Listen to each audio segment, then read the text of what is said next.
লুৰিণ জাতি কি আপোনালোকে জানে লুৰিণ জ্যোতিটো নিজে দুইটা জায়গাত দুটা সমষ্টিত সি ইলেকশ্যন খেলিছে তৰংগ গগৈ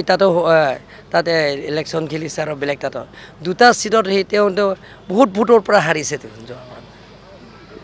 যিজনে ৰাইজে ৰিজেক্ট কৰিছে